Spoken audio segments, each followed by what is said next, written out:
Hola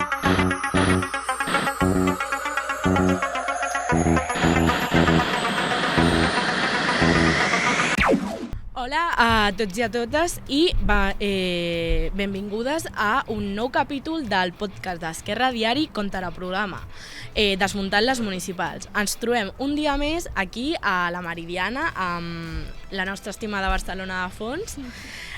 Aquest cop per parlar del racisme i l'enfocament repressiu que les polítiques municipals han tingut.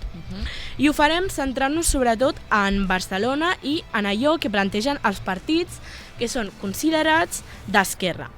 Perquè al final del dia allò que pensa la dreta i l'extrema dreta sobre aquest tema ja ho sabem, no? Són uns racistes de merda i no hi ha molt més a dir. D'una banda parlarem del CIE de Barcelona i de l'altra dels discursos i la política de seguretat ciutadana. Quan Ada Colau i els comuns van accedir per primera vegada a l'Ajuntament de Barcelona, portaven al seu programa electoral, entre altres coses, l'exigència de tancar el CIE de Barcelona. Està molt bé aquesta exigència, és molt bonic ficar-la al teu programa electoral, però de poc serveix si realment tancar aquest CIE no està a les teves mans, ja que aquesta és una competència del Ministeri d'Interior. Bueno, que no està a les teves mans i no tens com molta motivació. No hi ha voluntat de fer-ho. Res que t'enfronti amb el Ministeri d'Interior. Clar, està bonic, és molt bonic posar-ho al programa electoral, però si després no tens voluntat d'enfrontar-te al Ministeri d'Interior i al que suposa realment un CIE, doncs és que és res. Van tenir Ada Colau i els comuns un discurs molt de denúncia contra aquest CIE. Ara, quin és el problema d'això? Que aquest discurs al final es va quedar en algo totalment simbòlic que després no es va veure en els fets, no? En uns fets concrets. De fet, van arribar a exigir el veto d'obertura quan el CIE es va tancar durant 8 mesos per obres i, a més, dient públicament que portarien el Ministeri d'Interior a l'Audiència Nacional per les condicions il·legals d'aquest CIE. Bueno, ho sento perquè confiés i perquè tingués esperança en Ada Colau i els comuns, però ja us ho dic jo que això no ha arribat a passar mai. I que el CIE de Barcelona continua obert.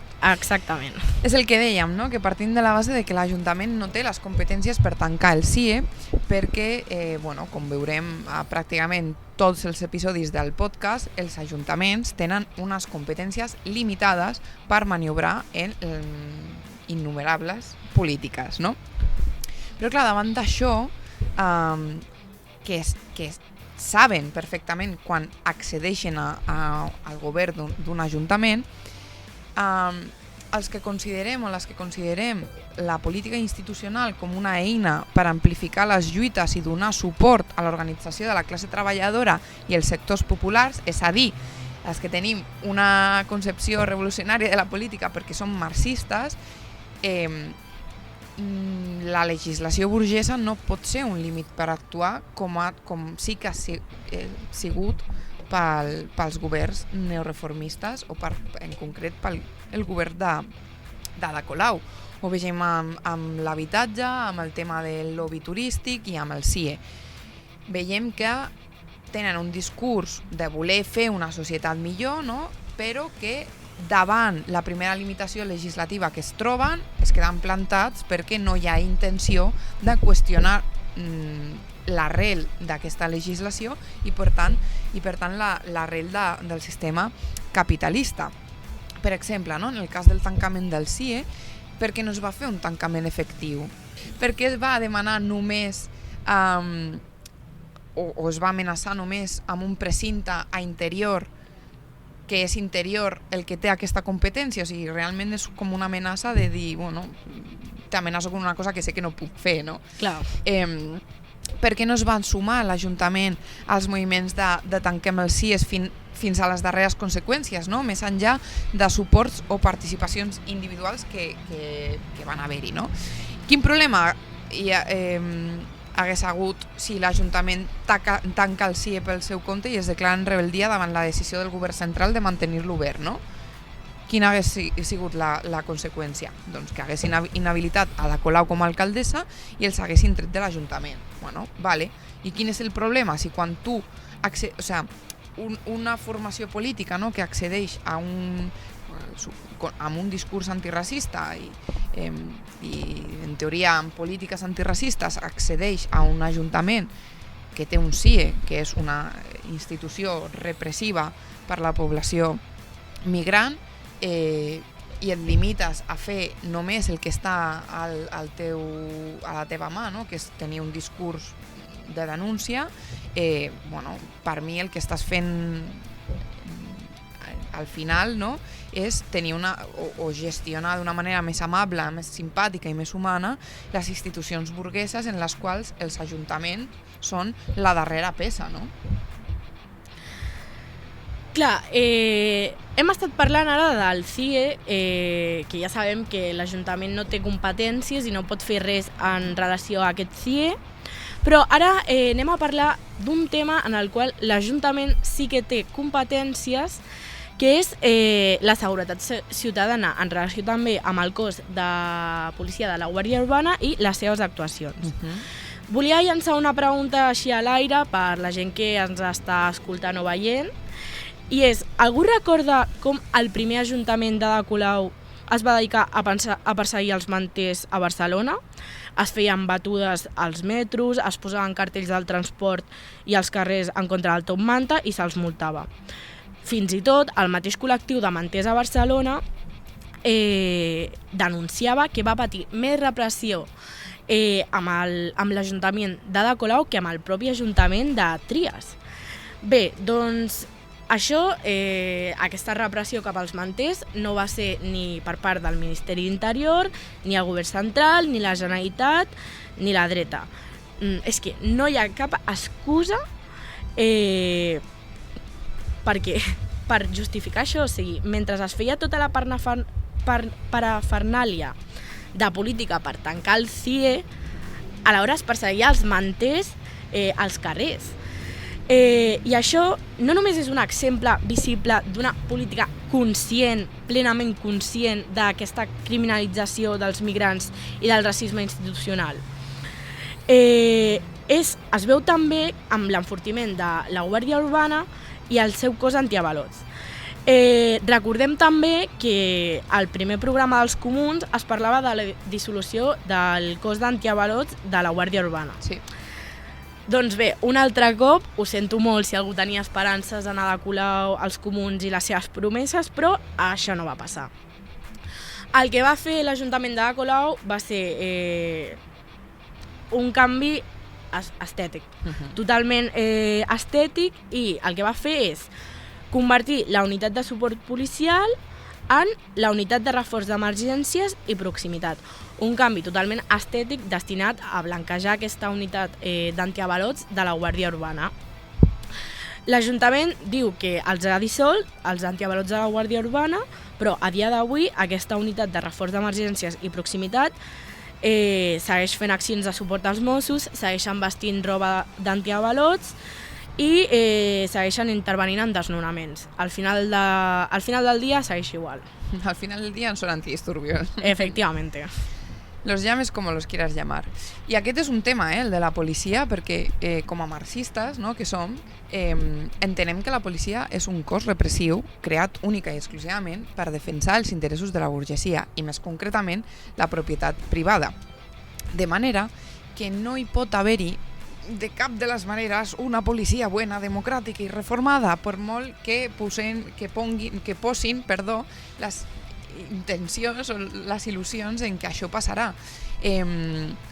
Llavors aquí també entrarien una mica a debatre amb la CUP, no?, amb les seves propostes d'una reforma de la policia i de la creació de comissions de controls en diferents ajuntaments i fins i tot de la pròpia, d'una reforma del cos policial, i també amb el programa d'Esquerra, amb l'exemple de Santa Coloma, com amb Gabriel Rufián al capdavant, i la seva proposta de la creació de policies de barri. M'agradaria saber que és un policia de barri, Doncs ja ho veurem, a veure. Tinc curiositat, la veritat. D'altra banda, un dels eixos d'aquesta campanya electoral estic seguríssima que serà el tema de la inseguretat a Barcelona, no? Del que fa tantíssima bandera a la dreta, jo diria que aquest darrer any i mig, una cosa així. Però realment, quina és la situació, no? Anem a parlar de quina és la situació per dir que hi ha aquesta situació d'inseguretat extrema a Barcelona. Bé, la situació és que a Barcelona els darrers 3 anys la majoria d'infraccions penals s'han reduït. Si aquestes són les dades, per què hi ha una percepció diferent? Bé, perquè per una banda tenim a la dreta dient que l'esquerra de Colau ha destrossat Barcelona i que ha convertit la ciutat en una ciutat sense llei, i d'altra banda tenim Albert Batlle, tenim d'alcalde de Seguretat de Barcelona, dient que tot està bé, que no hi ha res de què preocupar-se, que no hi ha més robatoris ni atracaments, però, i aquí ve el gran però... Sempre hi ha un però. El però d'Albert Batlle és que diu que hi ha determinats col·lectius que venen aquí amb el que va anomenar literalment la cultura de la navaja, referint-se a població majoritàriament llatina, que lligava amb la pertinència a bandes organitzades. El grandíssim problema d'aquest discurs, que ja en si és un problema, però el grandíssim problema d'aquest discurs és que alhora que estàs dient que no hi ha violència, que tot està bé, estàs sembrant la llavor de que hi ha persones, no, que són diferents de nosaltres, que no entenen la nostra cultura, que són violents gairebé per naturalesa. És a dir, estàs tenint un discurs racista de la dreta que relaciona migració, pobresa i violència, i això és així aquí, en Madrid o en València. I és un discurs que assenyala tot un sector de la població com un adversari, no?, al que hem de tenir por i al que hem de combatre, i que l'únic que fa aquest discurs, i això ho hem de dir alt i clar i ho hem de denunciar, és obrir el camí al discurs de la dreta, que és el mateix discurs que pot tenir Albert Batlle, però la dreta ho fa més obertament. Aquesta és la diferència. Totalment. Sí, al final això el que ens deixa clar és que el neoreformisme no és una alternativa real per solucionar els problemes que ens provoca a la gran majoria el capitalisme. Les polítiques que proposen, com estem veient, primer de tot, no volen i no tenen la voluntat d'entrar en conflicte amb els interessos dels grans capitalistes. A més, són polítiques que costa diferenciar d'aquelles que faria la dreta, o sigui, polítiques racistes que podria fer perfectament partits de dreta. Però per què diem això que pot sonar molt fort o difícil de creure? Perquè ens ho demostren dia a dia i ens ho han estat demostrant amb la criminalització del jovent durant la pandèmia, amb l'augment de la repressió i de la presència policial als carrers i amb la criminalització de la migració i la pobresa. Sí, jo crec que aquest és un tema que és el que tu deies, que a vegades costa diferenciar un discurs de la dreta d'un discurs del neoreformisme, en aquest cas dels comuns o del govern d'Ada Colau en coalició amb altres formacions, però que no deixa de ser un govern d'aquest fenomen que parlaven al principi del neoreformisme, no? Bé, sabem, som conscients de que fem episodis curts on no entrem a debatre tots els temes i tots els punts que voldríem, i per això sempre us recomanem que aneu a Esquerra Diari a llegir els articles que hi ha sobre aquests temes. Hem fet un bàner preciós d'eleccions municipals on estaran recollits els debats que estem fent aquí també de les eleccions, i sobretot que nos sigáis escuchando, viendo o el que feu, no? I que ens veiem al proper episodi per parlar de la pobresa energètica i de com això afecta a Barcelona i com s'aborda a les polítiques municipals.